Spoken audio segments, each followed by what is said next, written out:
আসসালামু আলাইকুম and very good morning to all of you. আশা কৰোঁ সকলোৱে ভালে আছে, ঘৰতে আছে, নিৰাপদে আছে। আৰু ছেকেণ্ড ইয়াৰ ষ্টুডেণ্ট যিমানখিনি আছে আশা কৰোঁ আজি গোটেইখিনি তোমালোকে এডমিশ্যন ল'ব। তো এতিয়া আমি আলোচনা কৰিব লৈছোঁ অংশীদাৰী প্ৰতিষ্ঠানৰ পুনৰ্গঠনৰ treatment of good will on admission of a new partner. ইয়াৰে চিটুৱেশ্যন নম্বৰ 3 আমি এটা ইলাষ্ট্ৰেশ্যন এতিয়া আলোচনা কৰিম। ইলাষ্ট্ৰেশ্যন 58। ইয়াতে কোৱা হৈছে দুজন অংশীদাৰ মীনা এণ্ড নীনা, দুইজনে ইমান দিনে লাভ ভোগ কৰি আছিলে মীনা আৰু নীনা MNN 2:1। দুজনে ইমান দিন লাভ ভোগ কৰি আছিল 2:1। আৰু তেওঁলোকৰ বেলেঞ্চ শ্বীট 1 জুন 2016 দিয়া আছে। এনেকুৱা ধৰণৰ বেলেঞ্চ শ্বীট দিয়া আছে। Assets sundry assets cash at bank capital দিয়া আছে Meena Neena sundry creditors bills payable. তো এই বেলেঞ্চ শ্বীটৰ তলত লিখা আছে অন ডেট অৰ্থাৎ এই যিটো তাৰিখৰ কথা কোৱা হৈছে 1 জুন 2016 সেই তাৰিখৰ কথা কোৱা হৈছে। On date Leena was admitted as a new partner. আগতে দুজন অংশীদাৰ আছিলে মীনা আৰু নীনা। এতিয়া 1 জুনত নতুন অংশীদাৰ ভৰ্তি কৰা হ'ল লীনা, আৰু লীনাই মূলধনৰ বাবদ আদায় দিলে 30,000 টকা। যেতিয়া লীনাক ভৰ্তি কৰা হ'ল, লীনাই কেপিটেলৰ বাবদ দিলে 30,000 টকা, মূলধনৰ বাবদ 30,000 টকা। তাৰপিছত but was unable to pay anything for goodwill in cash. মূলধনৰ বাবদ যদি 30,000 টকা নগদ দিছে, গুডউইলৰ বাবদ যিটো গুডউইল, সেই গুডউইলৰ বাবদ তেওঁ কোনো টকা আদায় দিব পৰা নাই। It was agreed that the goodwill be valued at 21,000 for the purpose of admission. আৰু সেই সুনামৰ সম্পূৰ্ণ সুনামৰ মূল্য নিৰূপণ কৰা হৈছে 21,000 টকা। লীনা মূলধনৰ বাবদ আনিছে 30,000 আৰু ব্যৱসায় প্ৰতিষ্ঠানটোৰ সম্পূৰ্ণ সুনামৰ মূল্য নিৰূপণ হৈছে 21,000। তো লীনা যিহেতুকে মূলধন নগদ আনিছে, সুনাম কিন্তু নগদ আনিব পৰা নাই। আচ্ছা, তাৰপিছত ক'লে যে লীনা ভৰ্তি হোৱাৰ পিছত এতিয়া তেওঁলোকৰ মাজত অৰ্থাৎ মীনা নীনা আৰু লীনা এওঁলোকৰ মাজত লাভ লোকচ অনুপাত হ'ল 3:2:1। এই অনুপাত হৈছে। এতিয়া আমাক কৈছে pass journal entries to record the transactions giving effect to Leena's admission and show' the balance sheet of the new firm. এতিয়া আমাক কৈছে জাৰ্নেল এন্ট্ৰি দিয়া আৰু লীনা ভৰ্তি হোৱাৰ পিছত এই ব্যৱসায় প্ৰতিষ্ঠানটোৰ নতুন অংশীদাৰী ব্যৱসায় প্ৰতিষ্ঠানটোৰ উদ্ধৃত পত্ৰ প্ৰস্তুত কৰা। তো আমি প্ৰথমতে জাৰ্নেল এন্ট্ৰি দিম বেংক একাউণ্ট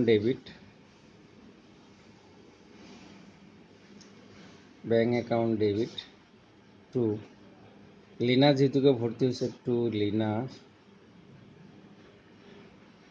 কেপিটেল একাউণ্ট,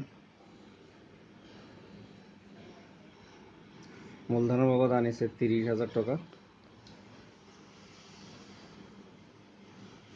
30,000 টকা। নেৰেশ্যন হ'ব being cash brought as capital.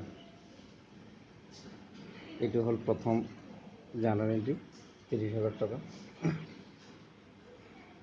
তাৰপিছত চোৱা যে লীনা মূলধনৰ বাবদ নগদ টকা আনিছে, কিন্তু সুনামৰ বাবদ তেওঁ নগদ টকা আনিব পৰা নাই। তো এই সুনামৰ বাবদ যে নগদ টকা আনিব পৰা নাই, ইয়াৰ বাবে আমি দুই ধৰণৰ জাৰ্নেল এন্ট্ৰি দিব পাৰোঁ। মই দুইটা জাৰ্নেল এন্ট্ৰি দি দেখাইছোঁ। প্ৰথম জাৰ্নেল এন্ট্ৰি আমি এনেকৈ দিব পাৰোঁ যে কোনো ভৰ্তি হোৱা অংশীদাৰে নতুন অংশীদাৰে সুনামৰ অংশ নগদ টকা আনিব নোৱাৰিলে তেওঁৰ মূলধনৰ পৰিমাণক ডেবিট কৰি ছেক্ৰিফাইজিং পাৰ্টনাৰ্ছ কেপিটেলৰ একাউণ্ট ক্ৰেডিট কৰিব লাগে। এতিয়া লিনাছ যিহেতু আনিব পৰা নাই, আমি ইচ্ছা কৰিলে এইটো এণ্ট্ৰি দিব পাৰোঁ Linus capital account debit two, ইয়াতে আহিব ছেক্ৰিফাইজিং পাৰ্টনাৰ্ছ কেপিটেল একাউণ্ট। ইয়াতে চোৱা নতুন ৰেচিঅ' দিয়া আছে আৰু পুৰণা ৰেচিঅ' দিয়া আছে। তো নতুন ৰেচিঅ' আৰু পুৰণা ৰেচিঅ' দিয়া থাকিলে আমি ইয়াৰ পৰা আমি ছেক্ৰিফাইজিং ৰেচিঅ' ল'ব পাৰোঁ। তো ইয়াতে দেখা গৈ আছে যে সেক্রিফাইজিং রেশিও যদি আমি ওলাও, sacrificing ratio is equal to old ratio minus new ratio. তেনেহ'লে আমি যদি এমৰ ওলাওঁ, মিনাৰ ওল্ড ৰেশিও আছিলে 2/3 আৰু নিউ ৰেশিও হৈ আছে 5/6, 3/6 ইজ ইকুয়াল টু 6, 3 6 2 বার 2 2 গুণ 4, 6 একবার 1 3 গুণ 3, অর্থাৎ 1/6। আৰু মিনাৰ পিছত আছে নিনা। নিনাৰ চোৱা যে আগতে আছিলে 1, এতিয়া হৈ আছে 2। দেখাত 2 যদিও চোৱা নিনা হয়তো চেক্ৰিফাইচ নকৰিব পাৰে, মই ওলাই দেখাই দিছোঁ। তেওঁৰ আছিলে 1/3, এতিয়া আছে 2/6। একে কথা, 1/3 আৰু 2/6 সেম, তাৰমানে তেওঁ চেক্ৰিফাইচ কৰা নাই। তথাপিও মই ভাঙি দেখাই দিছোঁ। 3 6 6, 2 বাৰ 1 2 গুণ 2, 6 6 1 বাৰ 1 2 গুণ 2, অৰ্থাৎ এওঁৰ কি ওলাই আছে 0/6। তাৰমানে এওঁ ত্যাগ কৰা নাই, চেক্ৰিফাইচ কৰা নাই। এতিয়া তেনেহ'লে 6/1 ত্যাগ কৰিছে একমাত্ৰ কোনে? দেখা গ'ল মিনা। তা আমি জানো যিজন অংশীদাৰে মাত্ৰ ত্যাগ কৰিব সেইজন অংশীদাৰকে অংশটো দিব লাগিব। তেনেহ'লে সেইজন অংশীদাৰক যদি আমি দিওঁ, তেনেহ'লে চাবা ইয়াতে একমাত্ৰ ত্যাগী পাৰ্টনাৰ হ'ল এম, টু এমছ কেপিটেল একাউণ্ট। এতিয়া সুনামৰ পৰিমাণ আছিলে গোটেই ব্যৱসায় প্ৰতিষ্ঠানটোৰ 21,000। এতিয়া নতুন অংশীদাৰ হ'ল লীনা। লীনাৰ অংশ হৈছে 6/1 অংশ, অৰ্থাৎ তেওঁ আনিব লাগিছিল 6/1 অংশ। তো এওঁৰ 6/1 অংশ কিমান হ'ব? আমি যদি হৰণ কৰোঁ দেখা পাওঁ 6 21ত কেইবাৰ যাব? 3 বাৰ, 3 6 18, তাৰপিছত 18 3 থাকি কিমান হ'ব? 30, 30ত 5 বাৰ, অৰ্থাৎ 3,500 টকা, 3,500। Narration name being Lina capital adjusted with M's capital. এইটো এটা আমি এন্ট্ৰি দিব পাৰোঁ, আৰু নহ'লে ইয়াৰ বিকল্প এন্ট্ৰি হিচাপে আমি জানো যে কোনো নতুনকৈ এখন অংশীদাৰে যদি ব্যৱসায়িক সুনাম নগদ টকা আনিব নোৱাৰে, তেনে ক্ষেত্ৰত আমি এন্ট্ৰি দিব পাৰোঁ যে goodwill account debit. Goodwill account debit. তো গুডউইল গোটেই ব্যৱসায়টো সুনামৰ মূল্য হৈছে ইয়াতে কিমান? 21,000 টকা, 21,000।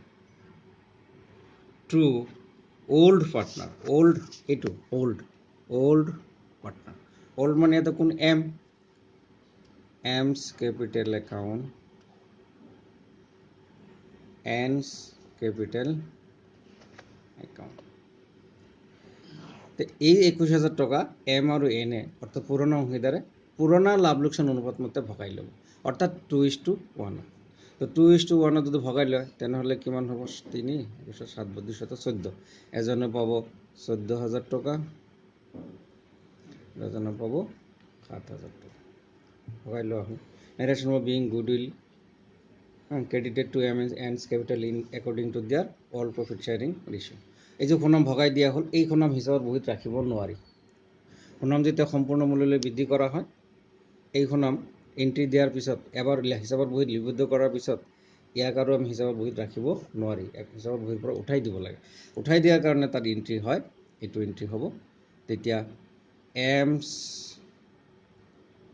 কেপিটেল একাউণ্ট,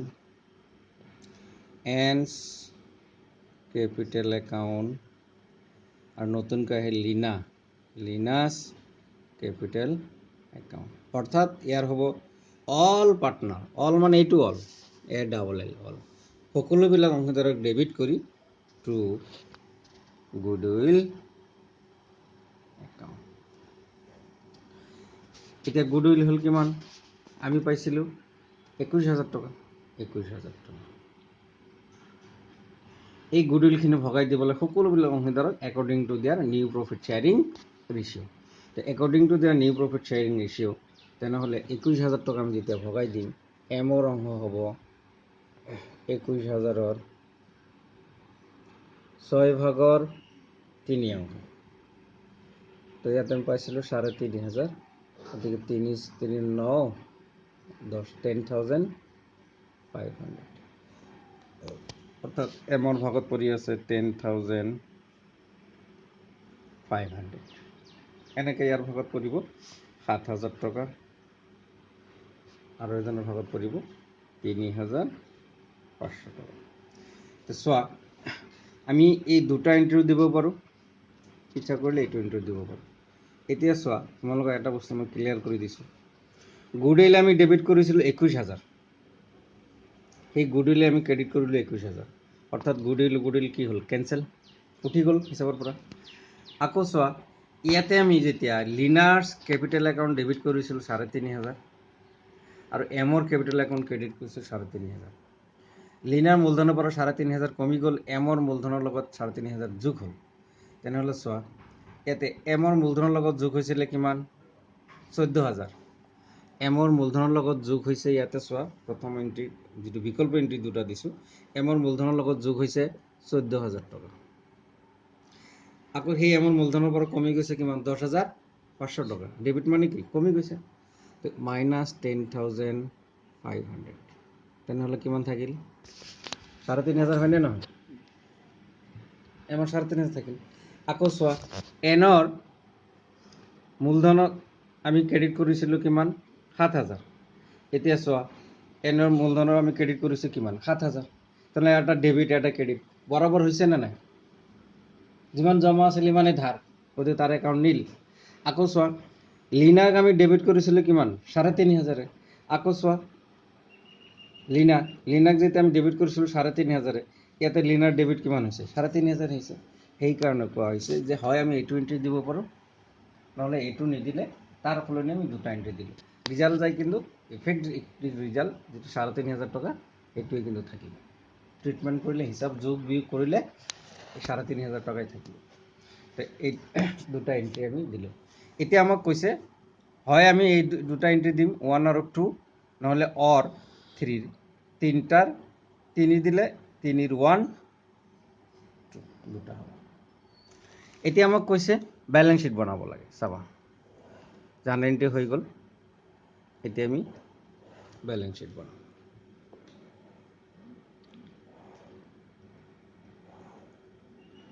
বেলেঞ্চ শ্বীট, তো বেলেঞ্চ শ্বীট বনোৱাৰ সময়ত আমি চাম যে ব্যৱসায় প্ৰতিষ্ঠানটো পুৰণা বেলেঞ্চ শ্বীট যিহেতুকে দিয়া আছিলে, পুৰণা বেলেঞ্চ শ্বীট দিয়া আছে, পুৰণা বেলেঞ্চ শ্বীটত দিয়া আছে সান্ড্ৰি এছেটছ 69,000। এছেটছৰ কোনো পৰিৱৰ্তন হৈছে নে নাই চাম আমি। সান্ড্ৰি এছেটছৰ কোনো পৰিৱৰ্তন হোৱা নাছিলে, 69,000 আছিল আগত, 69,000ৰে আছে। তাৰপিছত কেছ এট বেংক, ইয়াৰ পৰিৱৰ্তন হৈছে কেছ এট বেংক। আগতে বেংকৰ টকা জমা আছিলে 6,000, 6,000 টকা, 6,000 টকা জমা আছিল। এতিয়া লিনাই যেতিয়া ভৰ্তি হ'ল, লিনাই মূলধনৰ বাবদ কিমান টকা আনিছিলে? 30,000 টকা। লিনাই মূলধনৰ বাবদ কিমান আনিছিলে? 30,000। গতিকে এই 30,000 টকা ব্যৱহাৰলৈ আহিছে, গতিকে বেংকত সেই 30,000 টকা বাঢ়ি গ'ল, অৰ্থাৎ 36,000। কেপিটেল, কেপিটেল মিনাৰ আছিলে, মিনাৰ আগত কেপিটেল আছিলে, দিয়া আছে 34,000, আগৰ কেপিটেল 34,000 প্লাছ। এতিয়া মই যদি এইটো এণ্ট্ৰি ধৰোঁ, মিনাৰ মূলধনৰ লগত কিমান টকা যোগ হৈছে? 3,500 টকা, 3,500, অৰ্থাৎ 37,500 টকা, 37,500, 37,500 500 তাৰপিছত আৰু এজনী হ'ল নীনা এতিয়া চোৱা নীনাৰ মূলধনৰ কোনো ধৰণৰ পৰিৱৰ্তন হোৱা নাই এইটো এণ্ট্ৰিত চোৱা নীনাৰ মূলধনৰ লগত কিবা যোগ হৈছে হোৱা নাই আৰু যদি এইটো এণ্ট্ৰি চাওঁ নীনাৰ লগত এবাৰ 7,000 যোগ হৈছে আৰু এবাৰ 7,000 কি ওলাই গৈছে তো যোগ হোৱা আৰু আকৌ ওলাই যোৱা মিনিংলেছ মানে প্লাছ হৈছে আবাৰ আকৌ মাইনাছ হৈছে গতিকে নীনাৰ মূলধনৰ কোনো পৰিৱৰ্তন হোৱা নাই অৰ্থাৎ যিমান আছিলে সিমানেই 26,000 আছিল 26,000 তাৰপিছত নতুনকৈ আহিল কোন লীনা তো লীনাই মূলধনৰ বাবদ আনিছিলে কিমান টকা আনিছিল 30,000 টকা এতিয়া লীনা যদি মূলধনৰ বাবদ 30,000 টকা আনিছিলে কিন্তু লীনাৰ সেই মূলধনৰ 30,000 টকা কিন্তু নাই কেনেকৈ নাই চোৱা 30,000 টকা আনিছিল তেওঁতো সুনামৰ বাবদ আনিব লগা আছিল 3,500 এইটোতো আনিব পৰা নাই নগদ টকাত যাৰ কাৰণে তাৰ মূলধনৰ পৰাই কি কৰা হৈছে মাইনাছ কৰা হৈছে এই যে তেওঁৰ মূলধন হিচাপ ডেবিট কৰা হৈছে গতিকে ইয়াৰ পৰা 3,500 কমি গ'ল 3,500 কমি গ'ল 3,500 কমি গ'লে কিমান থাকিব 26,500 টকা 26,500 টকা তো এইখিনি আছিলে আৰু আগৰ কিবা আছিলে সান্ড্ৰি ক্ৰেডিটৰ আছিলে 12,000 সান্ড্ৰি ক্ৰেডিটৰ 12,000 বিলছ পেবল আছিলে 3,000 এতিয়া যোগ কৰা দুইটা পক্ষ সমান হ'ব লাগিব এইটো হৈছে সেই ব্যৱসায়িক প্ৰতিষ্ঠানটোৰ নতুন উদ্ধৃত পত্ৰ অৰ্থাৎ নতুন অংশীদাৰে ভৰ্তি হোৱাৰ পিছত সেই ব্যৱসায়িক প্ৰতিষ্ঠানটোৰ নতুন উদ্ধৃত পত্ৰ লাইবিলিটি সাইড এসেট সাইড তো 9,6,15,5 7,3,10 1,05,000 তো এইটো যোগ কৰিলে আমি 1,05,000 পাম এতিয়া এনেকুৱা ইলাষ্ট্ৰেশ্যন বাকী কেইটা তোমালোক চাবা ধৰা 59 60 এইবিলাক চাবা এতিয়া মই নতুন চিটুৱেশ্যন আলোচনা কৰিম গ চেনিৰাম যদি চোৱা তোমালোকৰ চিটুৱেশ্যনত এইটো পাবা গ 70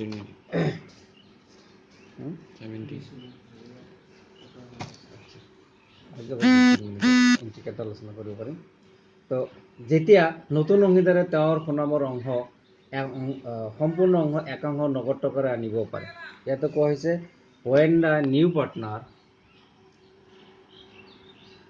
অৰ্থাৎ আমি যদি এনেকুৱা কৰোঁ তো ৰোমান 3 বুলি লিখিব পাৰোঁ বা চি লিখিব পাৰোঁ ইয়াতে কোৱা হৈছে when the new partner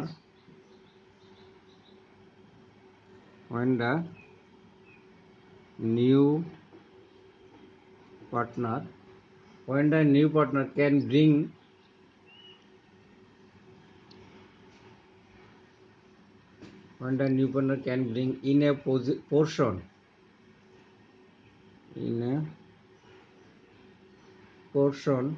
of the required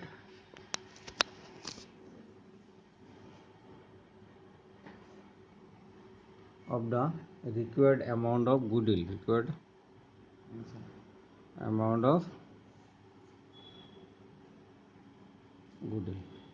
অৰ্থাৎ এইটো কোৱা হৈছে যেতিয়া নতুন অংশীদাৰ ব্যৱসায় লৈ সুনাম আনে সেই সুনামৰ সম্পূৰ্ণ টকা নগদ টকাৰে আনিব নোৱাৰে কি কৰে এটা অংশ নগদ আনে আৰু বাকী অংশ হয়তো নগদ টকাৰে আনিব নোৱাৰে যিখিনি অংশ নগদ টকা আনিলে তাৰ বাবে এটা জাৰ্নেলিটি অলৰেডি হ'ব আগৰ দৰেই goodwill account debit to premium for goodwill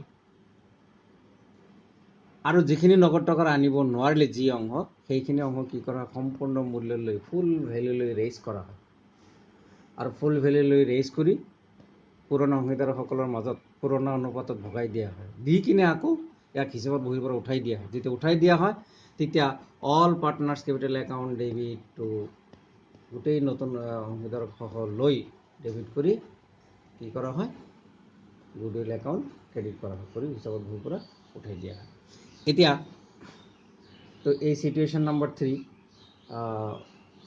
আজি হয়তো চিম্পলি অলপ জাৰ্নেলিটি আলোচনা কৰিলোঁ বাকীখিনি হয়তো কৰাৰ সময় হোৱা নাই সময় খুব কম তো এইখিনিতে সমাপ্ত কৰিলোঁ ধন্যবাদ